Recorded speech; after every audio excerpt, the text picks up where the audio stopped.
కాలస్వరూపుడు. నేను సభకు పోవుసరికి జంఘాల శాస్త్రి ఇట్లుపన్యసించుచున్నాడు. ఒక్కడే తరువాయి రావయ్యా, కానికి కాసి చూపింతునోయబ్బా రావయ్యా అని అంతర్వేది నరసింహస్వామివారి తిరునాళ్లలో ఆలయము కడ నుండి ఈవలకు వచ్చుచుండగా నన్నొక్కడు పిలిచెను. నేను కాశీనిది వరకు చూచితిని, చూడని వారికి ఎవరికైనా చూపింపుము అని నేను ప్రత్యుత్తరమిచ్చి పోవుచుండగా, వెనకటి కాశీ కాదయ్యా, ఇప్పుడు కొత్త బొమ్మలు వచ్చినవి రావయ్యా అని అతడు నన్ను మందలించెను. ప్రతిమ కొత్తదగుటచే కాశీ కూడా కొత్తదని అతని నమ్మకమైనట్లు కనబడుచున్నది. ఆహా, కొత్తయందు మనుజులకు ఎంత వింత, ఎంత వేడుక, ఎంత విశ్వాసము, అనవరతాభ్యాసము చేత ప్రాత రోత కదా. ఆషాఢారంభమున అంబరమలంకరించిన అంబుదము అక్షిపర్వం అనుటకు ఏమైనా సందేహమా? కొత్త కోయిల కుహూకారమును గాలి అయినా స్తంభించి ఆకర్ణించును కదా. కొత్త ఆవకాయ రుచిని వర్ణింపజాలిన కవి ఇది వరకు పుట్టలేదు, ఇక ముందు పుట్టబోడు. కొత్త పెండ్లి కూతురి బెళుకు వహవ్వ కోటి కోహినూరుల తళుకు. ప్రకృతి ఎంత ప్రాతదైనను ఎప్పటికప్పుడు కొత్తగా కానబడుట చేతనే కదా దాని యందు అంత ప్రేమము, అంత పామరత్వము, అంత పరవశత్వము అని నాలో నేనేదో వెర్రిముర్రిగా ఊహించుకొనుచుండగా, ఓయబ్బా క్రొత్త డబ్బే కాదటయ్యా రావయ్యా అని తిరుగ అతడు నన్ను తొందరబెట్టెను. వెళ్ళుటకు ఇష్టములేనివాడనయ్యును అతని యొద్దకు వెళ్ళితిని. అయ్యయ్యో, ఆతడెవడు నేనెవడను, అతడు పిలుచుటయేమి, అనిష్టమయ్యు అతని యొద్దకు పోవుటయేమి. చూచితిరా నాయనలారా ఎంత వింతగానున్నదో. ఇటులే మనము అనేక కార్యములు పరప్రేరితులమై ఆచరించుచున్నాము. ఎవ్వడో ఒక్కడు అదే పనిగా పట్టుబట్టి మనలను ఏ పనికైనా పురిగొల్పని మన మనస్సు అతనికి వశము కాకపోయినను, మన నరములు అతని సంతత సంప్రేరణముచే బింకము తగ్గినవై అతనికి విధేయములై అతని ఇష్టమును అనుసరించును. కొనుడు కొనుడు వెంటనే కొనుడు, త్వరపడుడు, ఒక్క నిమిషమైన ఆలస్యము చేయకుడు అను పండ్ల పొడిని గూర్చి పత్రికా ప్రకటనము చూడగనే ఆ వస్తువు మనకు అక్కర్లేకపోయినా సరే, అది కొనుటకు ఇష్టము లేకపోయినను సరే, ఆ మాటలకు దాసులమై తెల్లవారు వరకు పండ్లుండునో లేదో అను సందేహము నొందువానివలే ఆలస్యమగునటల మరి ఏ అభ్యంతరము కలుగునో అను ఆందోళనముతో అప్పుడే దాని కొరకు వ్రాయుదుము. ఈ మెత్తదనము మనుష్య ప్రకృతిలోనే ఉన్నది. హెచ్చుతగ్గులు వ్యక్తి భేదముల బట్టి ఉండును. అందుచేతనే ప్రభువులు గాని వనితలు గాని పరులతో విశేషించి సంభాషింపరాదని ప్రాచీనులు ప్రవచించియుందురు. ప్రభు దర్శనమునకు ఎన్ని ప్రతిబంధములున్నా అంత ప్రభు శ్రేయము. అబలా సంభాషణమునకు ఎన్ని అవరోధములున్నా అంత ఉభయపక్షములకు కూడా ఉత్తమము. ఆహా, మాటకు వసుడుగాని మనుజుడేడి, మాటకున్న శక్తి మనుజునికెక్కడిది, మాటకున్న వేగము గాలికెక్కడిది, మాటకున్న మైకము కల్లునకెక్కడిది, మాటకున్న ఆకర్షణ శక్తి భూమికెక్కడిది. ఆలయములో అష్టస్తంభనమొందిన ప్రతిమ ఎదుట కూర్చుండి దిగు దిగుమని ఆ ప్రతిమనుద్దేశించి నిశ్చల మనస్కతతో, నిర్నిద్ర దీక్షతో, నిరుపద్రవ బుద్ధితో, నీరంధ్ర దృష్టితో పలికిన ఎడల ప్రతిమ దిగుటకేమైనా సందేహమా? శబ్దమునకు అంత శక్తి ఉన్నది, కావున దానిని బ్రహ్మమందురు. అట్టి శబ్దమునకు అధీనుడనై నేనొక్క గుంపులోనికి పోయితిని. అక్కడనొక్క కొండవీటి సీమవాడు కాబోలు గోపురము వలె నిలువబడి ఉన్నాడు. నల్లనివాడు, నెత్తిని తెల్లని తట్టపాగవాడు, తొగరుబొందు మొలత్రాటివాడు, ఎడమకాలి వెండి కడియమువాడు, 6 అడుగుల నర పొడవువాడు, తన ఎంత పొడవు చేతికర్రను మోచేతి వంపున వ్రాల్చినవాడు, మోకాళ్లు దిగియూ దిగని బర్రెయంచు బట్టకట్టువాడు, చెవిసందున పాటియాకు చుట్టవాడు, అట్టివాడు స్టెరియోస్కోపులో బొమ్మలను చూపుటకై నిలువబడినాడు. 6 జనులు ఒక్కసారి చూడవచ్చును. 5 దొరకినారు, 6వ వాడను నేను. నన్ను చూచి డబ్బీడ పారవైచి ఆడబోయి చూడవయ్యా అని నాకు అతడు ఆజ్ఞాపించను. కిక్కురు మనకుండా డబ్బిచ్చి నా ప్రక్కవారి వలనే వంగి 2 అద్దపు ముక్కలలో నుండి లోనికి చూచితిని. నాకు నిజముగా చూడవలైనని లేదు, అంతకన్నా రంకులరాట్న మెక్కిన ఎడల పసందుగా నుండునేమో అని యూహించితిని. కాని నా యూహముతో పని ఏమున్నది? అతడు కుడిచేతనున్న పుల్లతో సీమ ఎనుపరేకు మీద కొట్టుచు ఇట్లారంభించెను. పాట. కాశీపురపు తమాషా కన్నుల పండువు చూడండి, మిన్ను నంటిన మేడలు మేలు మేలు చూడండి, సన్నా సన్నా సందులు చాలగగలవు చూడండి, మీగడపాల మిసమిసలు మిక్కిలి మిక్కిలి చూడండి, భోగపు సానుల యాటలు పులుకు పులుకు చూడండి, గంగా తల్లి కలకలలు కన్నుల నిండా చూడండి, రంగు రంగు పడవలు రహిని రహిని చూడండి, స్నానమాడు పురుషుల చల్లగ చల్లగ చూడండి, స్నానమాడు చెలులను సందు సందున చూడండి, గుడిలో శంభుని లింగము కోరి కోరి చూడండి, మదిలోనున్న యాసలు మరియు మరియు వీడండి, అదిగో అదిగో ఆ పైన వ్యాసకాశి చూడండి, అదిగో అదిగో చూడండి, అదిగో అదిగో చూడండి. ఇట్లా అతడు ఇంకేమో తాళసహితముగా పాడుచుండగా నేను కొంత చూచి సందడికి దూరముగానున్న ఒక అరుగు మీదకి పోయి పడుకుంటిని. నిర్బంధ దృష్టిచే కన్నులు నొప్పులుగానున్నవి. కాశీ చిత్రములనే తలచుకొని పండుకొంటిని.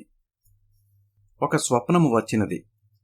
తాటి చెట్టు కంటే ఎన్ని రెట్లో పొడవుగల ఒకడు అగపడినాడు. అతని తల ఆకాశమునంటి ఉన్నది. ఒడలు రోదసీ కుహరమంతయు నిండినట్లున్నది. గడగడ వడకుచు కన్నులు మూసుకొని హరిహర అని అనబోయి అ అ అ అని యూరకుంటిని. అతడు కాలిగోటితో నన్ను పైకెగమేటి తన ఎడమ అరచేతిలో కూర్చుండబెట్టుకున్నాడు. వెనుకకు చూడగలవా అని నన్ను అతడు అడిగాను. మాటలాడలేక యూరకుంటిని. అంత సీసాలోని బిరడాన్ని త్రిప్పినట్లు 2 వేళ్లతో నా తలను పట్టుకుని తలను మాత్రమే వెనుకకు త్రిప్పినాడు.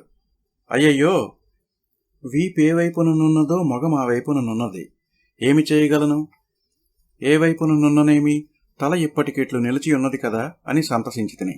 ఆహా, ఎంత సహింపరాని ఆపదలో కూడా ఏదియో ఒక సంతుష్టి కదా. వెనుక వైపుననే చూచుచుంటిని. అదియే అప్పటికి ముందు చూపయ్యను. దట్టమైన మంచు కురీచున్నట్లున్నది. మంచు మాత్రము కాదు, ఏదియో తెలియదు. ఏదియో స్పష్టముగా కనబడుటలేదు. అలికి వైచినట్లున్నది. సన్నని బట్టతెర వైచినట్లున్నది. కాని నడుమ నడుమను విస్ఫులింగముల వలె, ఉల్కల వలె జిగజిగమని బగ్గుమని ఏవియో గాని జరజర పోవుచున్నవి. ఇంతలో కొంచెము వెలుతురు ఎటనుండియో కాని వచ్చినట్లున్నది. పైనున్న మిన్ను మరి ఒక్క క్షణములో క్రిందకి దిగినట్టు కానబడినది. అట్లు దిగి ఒక్క త్రుటి కాలములో గిరగిరా చుట్టుకుని పెద్ద కాగితపు గొట్టము వలె నా మొగమునకు ఎదురుగా నిలిచెను. నన్ను చేతిపై కూర్చుండి పెట్టుకున్న అతడు తన ఎడమ చేతి వ్రేలితో నా మొగమును ఆ మింటి గొట్టములోనికి త్రోచెను. ఆహాహా, 100 విద్యుద్దీపములు వెలిగినంత కాంతి ఆ గొట్టములోనున్నది. అంత కాంతియున్నను నాకు కన్నులేమాత్రమునూ చెదరలేదు. అట్లు నేను మహాహ్లాదమున శూన్య ప్రదేశమును చూచుచుండగా నన్ను అరచేత కూర్చుండబెట్టుకునిన కాలస్వరూపుడు ఇట్లనియను. జంఘాలుడా, నిశ్చలముగా చూడుము, అదిగో బుద్ధుడు మర్రి చెట్టు కింద పద్మాసనాసీనుడై ఉన్నాడు. అతడు నీకు బాగుగా కనబడుచున్నాడా? ఆ అని నేనంటిని. ఈతడు వేద ప్రమాణమును అంగీకరింపకపోవుటచే ఈతని మతము అవైదిక మతము. ఈతడు దైవతత్వమును గూర్చి సాధ్యమైనంత వరకు మూకీభావమును వహించెను. అందుచే కొంతవరకు నాస్తిక మతము కూడను. సృష్టి స్థితి లయకారణుడును, సర్వజగన్నియామకుడును, సాధురక్షకుడును, క్రూర శిక్షకుడును, సర్వస్వతంత్ర శక్తి సంపన్నుడును, సచ్చిదానందమయ స్వరూపుడును, స్వేచ్ఛానుసార వర్తనుడును, కారణబంధ శూన్యుడును, సర్వవ్యాపకుడును, సర్వజీవాంతర సాక్షిభూతుడును, పాపనాశనావసారానుసార విరచిత భూలోకావతారుడును, స్తోత్రప్రియుడును, బ్రాహ్మణ ప్రియుడును, వైదిక కర్మ వందితుడును, సర్వమంగళ గుణ సమంజసుడును అగు భగవంతుడు ఎక్కడనో ఉన్నాడనుసరికి అతనికి నాపై ఇష్టమని ఒకడు, నాపై కోపమని మరి ఒకడు, నాపై తటస్థుడని మరి ఒకడు, నా వైదిక కర్మముల చేత చెవులు నులిమి అతని స్వాధీనపరచుకుందునని మరి ఒకడు, ఊరెగిరిపోవునట్లు ప్రార్థించి వరములిచ్చు వరకు దొరకపుచ్చుకొనిన కాళులు విడువనని మరి ఒకడు, ప్రార్థనములకు లొంగకపోయిన ఎడల ధనమునకు గిరగిర తిరిగి లొంగునని మరి ఒకడు, దైవమునకు కడుపు నిండా కళ్ళు పోసిన ఎడల తెలకపిండి తిన్న కుక్కవలే నా గుమ్మములో కాపు పడియుండునని మరి ఒకడు, తన మెడలోని వైజయంతిమాలను చెరిపించి నా ముండనెత్తిపై రాగిడి చేయించినాడని మరి ఒకడు, నాకిది చేసినాడు మంచివాడే అని ఒకడు, అది చేయలేదు కావున కనబడిన ఎడల 3 ముక్కల క్రింద నరుకుదునని మరి ఒకడు నయి. జనులెల్లరూ కొసవెర్రులెత్తి ఛాందసులై మతులు పోయి వీరావేశములెత్తి బూడిద బుస్సన్నలై త్రాగుబోతులై మాంసభక్షకులై భ్రష్టులై పాపులై భగవంతునకు తార్పుడు కాండ్రై కవులై కాకులై గాడిదలై సర్వవిధముల పాడై దేశమునంతా దేవుని పేర సర్వవిధముల ధ్వస్తము చేసిరి కదా. చూడు, ఒక్కసారి పంజాబు దేశము నుండి బ్రహ్మదేశము వరకు, కన్యాకుమారి మొదలగు కైలాసము వరకు ఒక్క చూపును చూడుము. దేవుని పేరిట, దేవుని శక్తుల పేరిట ఎన్ని కోట్ల గొర్రెల తలలెగురుచున్నవో, ఎన్ని కోట్ల దున్నపోతులు హింసింపబడుచున్నవో, ఎన్ని లక్షల నరహత్యలు జరుగుచున్నవో, భూమిపై నెత్తుటి వాసన, కళ్ళు వాసన తప్ప మరేదియూ లేదే. దేవుడెక్కడనో ఉన్నాడనగా ఎక్కడనున్నాడు? అక్కడ అతడు కూర్చుండునా, నిలవబడియుండునా? కూర్చుండుని ఎడల నడు మిడ్చుకుని పోవదా? నిలవబడిన ఎడల కాళ్ళు తీసుకుని పోవా? కావున పండుకొని ఉండవలసినదే. ఎక్కడ? భూమిపై పండుకొనిన ఎడల ఒడలొత్తుకుని పోవును. ఉప్పు సముద్రమున పండుకొనిన ఎడల ఒడలు మండును. కావున పాల సముద్రము మంచిది. కాని అట్లు చేసిన ఎడల ఒడలు జిడ్డగును. కావున దానిపై ఏదియో ఉండవలేను. మంచము వైచిన ఎడల దించుకుని పోవును. కావున పత్రమో పామో ఏదో ఒకటి కావలసి వచ్చినది. సరే, ఇక్కడికి భగవంతుడు పండుకొన్నాడు. పాపము దిక్కుమాలినవాడు ఒక్కడు. పుట్టించు కొడుకులను ఎక్కడ నుండి? బొడ్డు నుండి. కాని ఎందరు మీసాల రాయలున్న ఒక్క గాజుల చేయ సుఖమిచ్చునా? లక్ష్మీదేవి ఇక్కడికి పక్కలోనికి దొరకినది. అంతటితో సరిపోయినా? ఈమెకు చెలికత్తెలు, ఆయనకు వేడుక చెలికాండ్రు. ఆయనకు ఈమెకు నడుమ సంధానకర్తలు, ఆమెకు కోపములు, ఈయన బ్రతిమాలుటలు, పైవారి మాధ్యస్థములు, వచ్చువారు పోవువారు, భూలోక వార్తలు నివేదించువారు, చారులు, సేనాధిపతులు, పాడికి కామధేనువులు, మీద నెక్కుటకు గుర్రములు, వేదండములు, రథములు, పక్షులు. ఇదిగాక కట్టుకొనుటకు పచ్చ పట్టుబట్టలు, ఈయనకు బిళ్లగోచులు, ఆమెకు పైటలు, తలలో పువ్వులు, కాలికి పాదుకలు, చెవులకు కుండలాలు, నడుములకు బంధములు. ఒక్కడైన దేవునికి ఎంత సంసార వృద్ధి అయినదో. నేను చెప్పుచున్న మాటలన్నీయూ ప్రత్యక్షముగా ఎప్పటికప్పుడు బొమ్మల వలె నీకు కనిపించుచున్నవా? కనిపించుచునే యున్నవని నేనంటిని. జనులంతటితో నూరకుండక, ఒక్క దేవుడు బాగుగానున్నది కాదు, 30 కోట్లు చాలవు, పైన 3 సరి.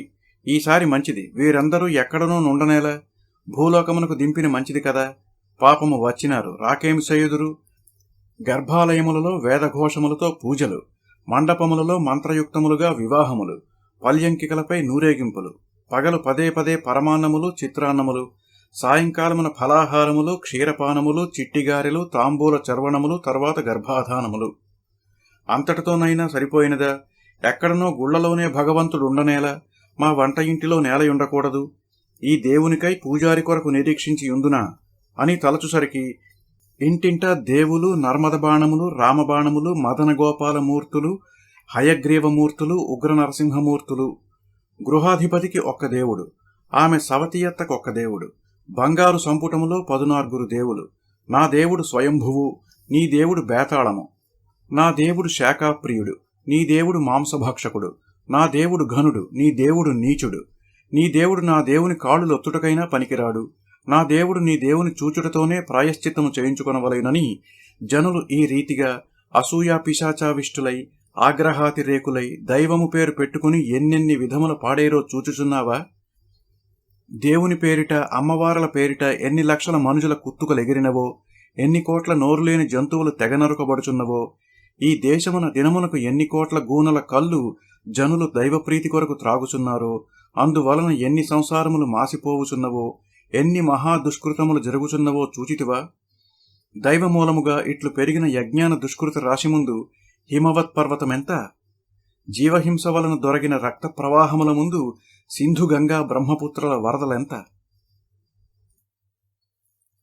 అందువలన అహింసా ప్రధానమైనదియు సర్వభూత దయామృత బోధకమైనదియు అగు మతమును ఈతడు సర్వజనోద్ధరణార్థమై బోధించినాడు.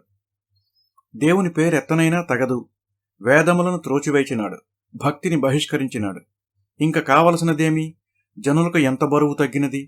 సర్వవర్ణములు ఒక్కటే అనగా బ్రాహ్మణాధిక్యమునకు అసూయ చెందియున్న ఇతర మతములు కెవ్వున కేకవైచి ఎగిరి గంతెడి సంతసమును మిన్నుముట్టినవి. చూడు చూడు, ఎన్ని కోటుల జనులు బుద్ధమతమును చేరుచున్నారో కనబడుచున్నదా? బాగుగానే కనబడుచున్నది. బుద్ధ సన్యాసులు కూడా ఎందరో ఉన్నారని నేనంటిని. సన్యాసులా? సన్యాసినిలో రవంత పైకి చూడుము. చీనా దేశమును ఎందరు బుద్ధమతమును స్వీకరించుచున్నారో, పక్కనున్న జపానులో కూడా చూడుము. మతమిట్లు వ్యాపింపజేసి బుద్ధుడు అస్తమించినాడు. తిరుగ భరతఖండమును చూడుము. జనులు నీతిని మర్చిపోయినారు, అహింసను మర్చిపోయినారు, సర్వజన ప్రేమమును మర్చిపోయినారు. దేవుడు లేడని, వేదములు పెంటపై పారవేయదగినవని మాత్రమే జ్ఞప్తియందుంచుకుని జనులు సత్కర్మ దూరులై, అన్యోన్య హింసాపరులై, నీతి బాహ్యులై, క్రూరవర్తనులై, ఆగమనిందా పరులై నాస్తికులై పతితులై భ్రష్టులైరి. ఈ దుస్థితి క్రమక్రమముగా వృద్ధి అయి ఆర్యావర్త దేశమంతయు వ్యాపించినది. దైవాస్తిక బుద్ధితో చేసిన పాపముల దారి వేరు, నాస్తికత్వ బుద్ధితో చేసిన పాపముల దారి వేరు. ఇవి వానికంటే బహుభంగుల ప్రబలతరములై భైరవతరములై యుండును. బుద్ధుడు ఉదయింపకముందున్న దురవస్థ కంటే ఇప్పుడు రౌద్రతరమగు దురవస్థ సిద్ధించినది. ఇప్పుడేమి కనబడుచున్నది? ఇప్పుడేమీ కనబడుటలేదు, దట్టమైన మంచు ఆవరించినట్లున్నది అని నేనంటిని. ఈ భయంకరావస్థను బాపుటకై దక్షిణ దేశము నుండి శంకరాచార్యుడు వచ్చుచున్నాడు. నీకాతడు కనబడుచున్నాడా? ఆ అని అంటిని. ఎట్లున్నాడో చెప్పుము. ఆయన పొడవుగా లేడు, పచ్చగా లేడు, సన్నముగానున్నాడు. దేహమునకంతయు ఒక్క తలయే ప్రధానముగా కనబడుచున్నది. తలకంతకు ఒక్క నుదురే ప్రధానముగా కనబడుచున్నది. మొగము వర్తులముగా పళ్ళెరము వలెనున్నది. అతని కన్నులు కూడా గుండ్రముగానున్నవి. ముక్కు రవంత మొనదేరియున్నది. కాని ఆ చుబుకము అతని పెదవులు మాత్రము ప్రపంచాతీతమైన పట్టుదలను సూచించుచున్నవి. మొత్తము మీద మొగము భయంకరముగా నున్నది గాని ప్రసన్నముగా లేదు అని నేనంటిని. అతడా కాలపు మతములను ఖండించుటలో బౌద్ధమతమును కూడా ఖండించినాడు. బుద్ధమతము వేదబాహ్య మతమనియు అది నాస్తిక మతమనియు దాని నెట్టులైనా భారతవర్షము నుండి బహిష్కరింపవలయునని అతడెన్ని పాటులైనా పడినాడు. బౌద్ధులతో భయంకరములగు వాదములనర్చినాడు. బౌద్ధమతమును వజ్రసన్నిభములగు వ్రాతలతో ఖండించినాడు. ఆ కాలపు మహారాజులలో కొందరనాశ్రయించి వారిచే బౌద్ధులను ఇనుపగానుగల నాడించినాడు. కనబడుచున్నదా? అయ్యయ్యో కనబడుచున్నది, బహుఘోరముగానున్నది అని కేకవైచితిని. అదిగో ఎడమ చేతి వైపున చూడుము, ఆ పెద్ద మంట ఏదియో తెలిసినదా? బౌద్ధ గ్రంథములన్నీయూ బండ్లపై తెచ్చి అచ్చట పరశురామ ప్రీతిని చేయించుచున్నాడు. బౌద్ధమత నాశము కొరకు అతడు చేయని ప్రయత్నము లేదు, పడని బాధ లేదు. యోగాచార్యులు, సౌత్రాంతికుడు, వైభాషికుడు, మాధ్యమికుడు అని బుద్ధునకు 4 శిష్యులు. బుద్ధుని బోధనలు ఈ 4కు 4 విధములుగా అర్థమైనవే. వారు వారి వారి శిష్యులకు బోధించుటలో మరి ఎన్నో అసందర్భాభిప్రాయములు బుద్ధమతములో చేరినవి. అనేక అసందర్భాభిప్రాయ సమన్వితమైన అప్పటి కాలపు బుద్ధమతమునే శంకరాచార్యుడు ఖండించినాడు. అతడు మాత్రం ఏమి చేయగలడు? అప్పటికి అతనికి ఖండనార్థమై లభించినది అదియే. బుద్ధుని యథార్థ బోధనమేదో ఆయనకు తెలియుటకు అవకాశం లేకపోయిను. ఖండించిన అంశములేవో బుద్ధుని మతమునకు ప్రప్రధానములైనవి కావు. ప్రధానాంశములన్నీయూ శంకరాచార్యుడు అంగీకరించి తన మతమును చేర్చుకొనినాడు. బుద్ధుని పునర్జన్మమును శంకరాచార్యుడు గ్రహించినాడు.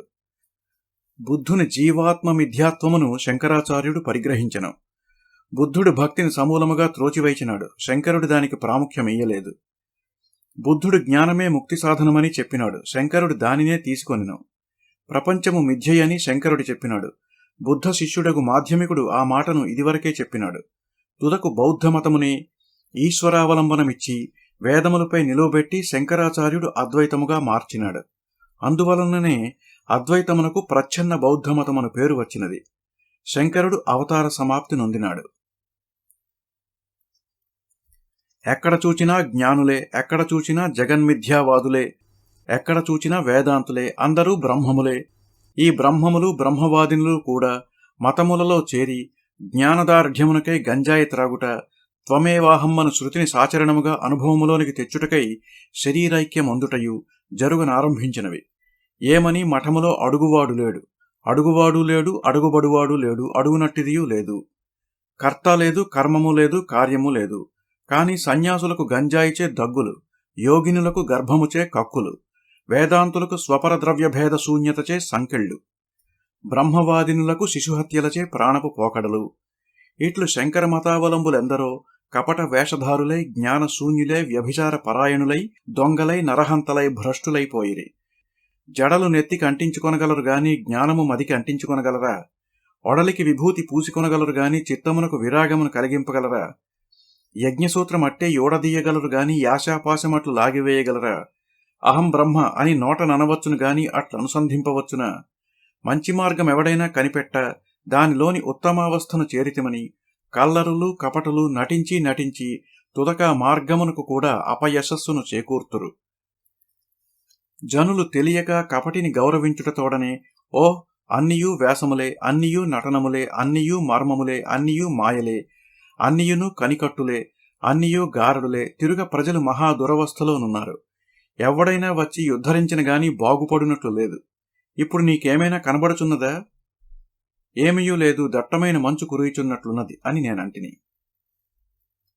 ఇదిగో ఈసారి చూడము, చూచుచుంటివా, అతడే రామానుజాచార్యుడు. అలాగా అలాగా, ఆహా, పండు తమలపాకు వలెనున్నాడు. చంద్రకిరణముల కంటే అతని చూపులు చల్లగా నున్నట్లున్నవి. అతని మొగము పాలుత్రాగు పసిపాపని మొగము వలె అమాయకమై, అకల్మషమై, యచ్చమై, అమృతమయమై ఉన్నది. ఆహా, ఈతడేనా ఆత్మ మహాదుర్గతికి ఆమోదయుక్తముగా అంగీకరించి ప్రజలను తరింపజేయుటకై భవబంధతారక మంత్రమును మండపమునెక్కి ఉపదేశించినవాడు అని నేనంటిని.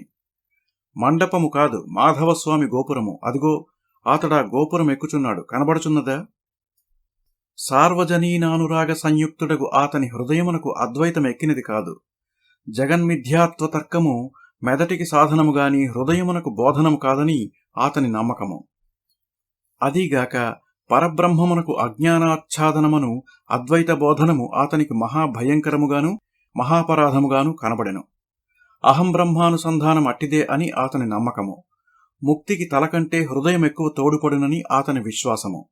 అందువలననే ముక్తి సాధనమని శంకరుడానతిచ్చిన జ్ఞానమును భక్తికి అంగముగా చేసి ముక్తికి భక్తియే ప్రధానమని అతడు సాధించినాడు. ఆయనతో మరి ఒక్కడెవ్వడైనా అక్కడ కనబడుచున్నాడా? ఉన్నాడు. నల్లగా, లావుగా, పొట్టిగా, బొర్రముక్కుతో, పొడుగు జటలతో, గరుసుగడ్డముతో, ఒడలి నిండా రోమములతో, చేరడేసి కన్నులతో, జేనెడు నుదుటితో, జమ్మకాయలంత పట్టినామములతోనున్నాడని నేనంటిని. అతడే కూరనాథాచార్యుడు. అతడు రామానుజుడు కలిసి చీనా దేశమునకు పోయి బోధాయన సూత్రమును చూచి వచ్చినారు. ఏకసంధాగ్రహణ శక్తిచే కూరనాథుడు దానిని కంఠస్థము చేసెను. దానిని బట్టి రామానుజుడు సూత్రభాష్యమునర్చెను. క్రిమికంఠుడను రాజు రామానుజుని చంపగోరి అతని పట్టి తెండని భటుల నంపెను. అవును, కనబడుచున్నారు, వారు భటులే, కాని వారు కూరనాథుని కొనిపోవుచున్నారేలా అని నేనంటిని. రామానుజ ప్రాణ సంరక్షణార్థమై తానే రామానుజుడనని చెప్పి కూరనాథుడు భటుల వెంట పోవుచున్నాడు. అదిగో క్రిమికంఠుడు, చూచితివా, కూరనాథుని కన్నులు ఊడదీయుడని భటులకు ఆజ్ఞాపించుచున్నాడు. నేనే యూడదీసుకొందునని తీవ్రములకు తన గోళ్లతో కన్నుల నూడబెరుకుకొనెను. ఆహా, కనబడినది, భయంకరముగానున్నది. ఏమి కూరనాథాచార్యుల వారయ్యా, లోకోత్తరులని నేనంటిని. భక్తియే ముక్తి సాధనమని భరతఖండమున 4 మూలలు మారుమ్రోగునట్లు రామానుజాచార్యుడు బోధించి పరమపదమును చెందెను. ఇక తరువాతి వారి ఇతని బోధనములనే లాగిలాగి సాగదీసి భ్రష్టమొనర్చిరి. మతమంతయు ధ్వస్తపరచిరి. అందరూ ద్వాదశోర్ధ్వపుండ్రధారులే, అందరూ తులసీమాల వక్షస్కులే, అందరూ భాగవతోత్తములే. బ్రహ్మఘ్నుడైనా సరే, గోఘ్నుడైనా సరే, గురుతల్పగమనుడైనా సరే, విష్ణుభక్తియుక్తుడైన ఎడల ఆతడే బ్రాహ్మణుడు, ఆతడే శ్రీవైష్ణవుడు, ఆతడే పరమభాగవతోత్తముడని వారు సాయింపగనే మేదరిగూడెములు, మంగలివాడలు, పల్లెపాలెములు, బెస్తవీధులు, తురకపేటలు, మాలమాదిక పల్లెలు ఒక్కమారు శుద్ధబద్దెలతో, బర్రెజేగురు డాగులతో, తులసిపూసల పేరులతో, కరాగ్రగత శంఖచక్ర చిహ్నములతో, వైష్ణవాగ్రహారములపై, విశిష్టాద్వైత దేవాలయములపై, ఆచార్య కూటాగారములపై, విష్ణుభజన మందిరములపై, భక్తిబోధనశాలలపై విరుచుకొని పడినవి. హృదయమునున్న విష్ణుభక్తి పరీక్షార్హము కాదయ్యను. బాహ్య వైష్ణవ లక్షణములు కడుపు బ్రద్దలు చేయజాలి ఉండెను. ఇక చేయజగినదేది? అందరూ భక్తులే, అందరూ శ్రీవైష్ణవులే, అందరూ పరమభాగవతులే. భక్తియే ప్రధానము. వర్ణవృత్తి లింగములు అనావశ్యకములు. కర్మజ్ఞానములతో పనిలేదు. ఈ భక్తి మరింత ముదిరి పరిపక్వదశ నుండి ప్రపత్తి అయినది. దీనితో వైదిక కర్మము చచ్చినది. స్నానము లేదు, సంధ్యావందనము లేదు, ఆచమనము లేదు, పాద ప్రక్షాళనమైనా లేదు. సర్వకర్మ పరిత్యాగము సిద్ధించినది. ప్రపన్నులకు నియమములు లేవు. వారు నిరంకుశులు, స్వేచ్ఛావిహారులు. భగవత్ ప్రత్యక్షత కొరకు 10 పాయలు త్రాగినను ప్రపన్నులకు తప్పులేదు. తుదకు రామానుజమతమనగా త్రాగుడు మతమని అర్థమిచ్చునంతటి అవకతవకకు దిగిపోయినది. ప్రజలు తిరుగా దురవస్థలోనున్నారు. ఇప్పుడు నీకేమైనా కనబడుచున్నదా? లేదని అంటిని. ఈసారి చూడుము, అతడే మధ్వాచార్యుడు. అతడు ఎంత బలాఢ్యుడో చూచితివా? కలియుగ భీముడు. అతడు చంటిపిల్లవాడై ఉండగా చంకనెత్తుకుని అతని తల్లి కొండమెట్లెక్కుచుండెను. పిల్లవాడు జారి మెట్టుపై పడెను. అయ్యయ్యో, తల పగిలినది కాబోలు అని నేనంటిని. తల కాదు, మెట్టు. అప్పటి రామానుజమతము రీతిని ధ్వస్తమైన కర్మమును తిరుగ స్థాపించుటకు ఈతడు ఉద్భవించినాడు. యోగాభ్యాసాది కర్మములను, వైదిక కర్మములను విధ్యుక్తముగా ఆచరించుటకు ప్రప్రధానమైనది శరీర దార్ఢ్యము. దానిని బోధించుటకే ఈతడిట్టి ఇనుప నరములతో, ఉక్కు కండలతో, వజ్ర శరీరముతో పుట్టినాడు. సురాపాన సుందరీలోలత్వాది దురభ్యాసములచే అప్పటి జనులు ఖర్జురపు కాయల వలె ఆరిపోవుచున్నారు, వడియముల వలె ఎండిపోవుచున్నారు. మొదట వేదవిహిత కర్మములను ఆచరింపవలయను. అటుపైన జ్ఞానభక్తులు అంకురించును. సాత్వికాహారముచే, దుర్వ్యసన దూరతచే, ప్రాణాయామాది సాధన సంపత్తిచే శరీర పాటవమును సంపాదించుకొని దానిని సత్కర్మములందు ఉపయోగపరచి మీరు తరించి దేశమును తరింపజేయుడని ఈతడు బోధించినాడు. ఈతని బోధనములు కూడా తరువాతి వారు ఎంతవరకు ధ్వస్తము చేయుటకు అవకాశముండెనో అంతవరకు ధ్వస్తము చేసినారు. పరిశుద్ధ స్నానమాచరించుట, పందిగుంటలో పడుట, తప్పు దిద్దుకొనుట, తిరుగా తప్పులో పడుట, పైకెగరుట, పండ్లు విరుగు పడుట ప్రకృతి మర్యాదయే ఉన్నది. ఇక క్రింద బడనున్నావు కాచికో అని నన్ను తన అరచేతిలో కూర్చండబెట్టుకున్న విరాట్ పురుషుడు తన అరచేతిని తప్పించి నన్ను వదిలివైచెను. అమ్మయ్యా అని ఉలికిపడి మేల్కాంచితిని. లేచి చూడగా అరుగుమీద పండుకొన్నవాడును క్రింద నుంటిని. తల నుండి రక్తం కారుచున్నది. లక్ష్మీ నరసింహ, లక్ష్మీ నరసింహ అని స్మరించుకొనుచు తిరుగ ఆలయంలోనికి పోయితిని. ఓం శాంతి శాంతి శాంతి.